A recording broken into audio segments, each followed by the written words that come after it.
अकेले चलोगे तो गिर जाओगे, हाथ से हाथ बांध लोगे तो पहुंच जाओगे। है नहीं तोड़ने में वीरता तुम्हारी, साहसी वही है जो कदम से कदम जोड़ पाएंगे। बिखरे हुए रेशों को मिलाकर यदि एक मजबूत रस्सी बना ली जाए तो ऊंचे से ऊंचे पहाड़ पर भी चढ़ाई की जा सकती है। और शेर का बच्चा यदि अपने झुंड से अलग हो जाए तो बकरियों की तरह मिमियाने वाले पशु भी उस पर हावी हो जाते हैं। इन उदाहरणों से एक ही बात सिद्ध होती है कि जीवन में संगठन की बहुत आवश्यकता है। संगठन का अर्थ क्या है? बिखरी हुई एकाकी दिव्यता को शक्तिपुंज बनाकर सकारात्मक कार्य में लगाने का नाम ही संगठन है। पर क्या इकट्ठे हो जाना ही पर्याप्त है? यदि इस संगठन के पास धर्म का आधार ना हो तो यह विफल है। हम देखें, अर्जुन ने भी तमाम साहस के साथ संगठन तैयार किया, पर जब वह युद्ध के मैदान में आया, गुरुजनों व भाइयों को देखा तो सारी कर्म वीरता विषाद की खाइयों में डूब गई। मोह के मात्र एक बाण ने ही उसे धराशायी कर डाला। यूं तो रावण के पास भी संगठन की कमी नहीं थी, पर उसने इस शक्ति का प्रयोग कहाँ किया? यज्ञ करते हुए संतों पर या फिर अबला नारी के हरण पर। कहने का भाव कि यदि संगठन के पास सही दिशा ना हो तो परिणाम नकारात्मक भी हो सकते हैं। आज समाज में साहसी व सामर्थ्यवान संगठनों की कमी नहीं है, पर समाज की स्थिति सुधरने की बजाय बिगड़ ही रही है। इसका अर्थ है कि अकेले संगठन से काम नहीं चलने वाला। यह तभी शुभ सिद्ध हो सकता है जब इसे धर्म का दिव्य आधार प्राप्त होगा। इसीलिए कहा, बुद्धम शरणम गच्छामि, धम्मम शरणम गच्छामि, संघम शरणम गच्छामि। सबसे पहले बुद्ध यानी पूर्ण सद्गुरु की शरण में जाकर अपने भीतर ईश्वरीय प्रकाश को प्राप्त करें, धर्म को जाने, तभी संघ का निर्माण हो सकता है। ऐसा ही संगठन महात्मा चाणक्य ने भी तैयार किया। उन्होंने कहा, मैं आपसे सत्य और प्रेम का नाता जोड़ने आया हूँ। जहाँ पर सत्य व प्रेम है वहीं पर संगठन है और वहीं पर जय भी है। आपस में प्रेम ना हो तो विश्वास उठने लगता है, और विश्वास के ना होने के कारण बड़ी से बड़ी शक्ति भी क्षीण हो जाती है। जड़ से अलग होकर पेड़ यदि खड़ा होना चाहे तो यह असंभव है। इसे हम इस प्रकार भी समझ सकते हैं। आप सभी ने विज्ञान में एटम यानी अणु के बारे में तो पढ़ा ही होगा। एटम के मध्य में एक केंद्र होता है जिसे न्यूक्लियस कहते हैं। न्यूक्लियस के इर्द गिर्द अंडाकार घेरे यानी ऑर्बिट्स बने होते हैं। इन ऑर्बिट्स में इलेक्ट्रॉन्स निरंतर घूमते हैं और हर एक इलेक्ट्रॉन अपने केंद्र या न्यूक्लियस के साथ एक इलेक्ट्रोमैग्नेटिक फोर्स के कारण जुड़ा रहता है। इसी आकर्षण के कारण उसे गति प्राप्त होती है और वह ऊर्जायित भी रहता है। ठीक इसी प्रकार हम सभी ब्रह्म ज्ञानी शिष्य भी इलेक्ट्रॉन की तरह हैं, जो भक्ति के मार्ग यानी उस ऑर्बिट में निरंतर गति में रहते हैं। हम सभी के पास ऊर्जा भी है और गति भी है, कारण कि हम सभी शिष्य एक केंद्र उस आत्मा या गुरु सत्ता के साथ इलेक्ट्रोमैग्नेटिक फोर्स यानी साधना के द्वारा जुड़े हुए हैं।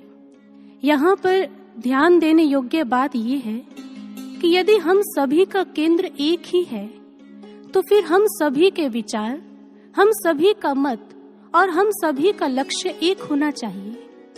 यदि ऐसा नहीं है, मतभेद है, तो इसका अर्थ क्या है कि हम केंद्र से अलग हो चुके हैं, संगठन टूट चुका है और जो आकर्षण हमें ऊर्जा या गति प्रदान करता था उसका प्रभाव कम हो चुका है। ऐसे अलग हुए शिष्य पर भक्ति के मार्ग में आने वाले अनेक सांसारिक प्रलोभन, संशय और नकारात्मक विचार बड़ी ही आसानी से अपना प्रभाव डाल सकते हैं। कई बार तो स्थिति इतनी भयावह हो जाती है कि वह भक्ति के मार्ग से च्युत ही हो जाता है। मोती कितने ही बेशकीमती क्यों न हो, तब तक वो एक कंठ की शोभा नहीं बन सकते जब तक वो स्वयं को एक सूत्र में पिरोकर माला नहीं बन जाते।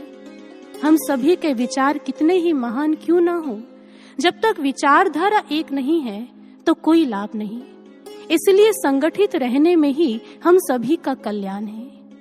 आज परम पूज्य गुरुदेव श्री आशुतोष महाराज जी ने भी हम सभी को ब्रह्म ज्ञान की अथाह ऊर्जा प्रदान की है। आवश्यकता है तो मात्र संगठित रहने की। श्री गुरु महाराज जी अक्सर समझाते हैं कि देखो, शरीर के अंगों के बीच कैसा सामंजस्य होता है। हाथ निवाले को उठाता है, उसे मुख में डालता है, जीभा उसे निगलती है, उदर उसे ग्रहण करके पचाता है और हृदय सभी अंगों में रक्त का संचार करता है। सभी अंग मिलकर एक देही तंत्र के लिए किस प्रकार से कार्य करते हैं और उसके बाद जो भी ऊर्जा और रस उत्पादित होते हैं सभी मिल बांटकर उसका उपभोग करते हैं। यदि इनमें से एक भी अंग स्वार्थी हो जाए तो क्या शरीर स्वस्थ रह पाएगा? यदि दाहिना हाथ कहे कि सबसे ज्यादा श्रम मैं करता हूँ तो इसका आनंद दूसरे क्यों लें? अब से पोषक तत्वों को मैं मुख में ना रखकर सीधे इंजेक्शन के द्वारा अपने चर्म में ही डालूंगा तो फिर शरीर की हालत कैसी होगी? और क्या वह स्वार्थी हाथ भी निरोग रह पाएगा? इसी तरह से संपूर्ण समाज एक विराट देह की तरह है। सभी नागरिक इसके अंग हैं। इन नागरिकों के बीच परस्पर सहयोग ही विश्व को स्वस्थ रख सकता है। आचार्य विनोबा भावे एक बालक के सामने विश्व के मानचित्र के बिखरे हुए टुकड़े रखकर कहते हैं कि इन्हें एक करो। वह बालक प्रयास करता है, हार जाता है और अंत में कहता है, गुरुदेव यह असंभव है। विनोबा भावे कागज के उन टुकड़ों को उल्टा करते हैं। पीछे मानव के बिखरे हुए अंग थे। जैसे वह बिखरे हुए हिस्सों को एक करते हैं, मानव को एक करते हैं, तो संपूर्ण विश्व एक हो जाता है।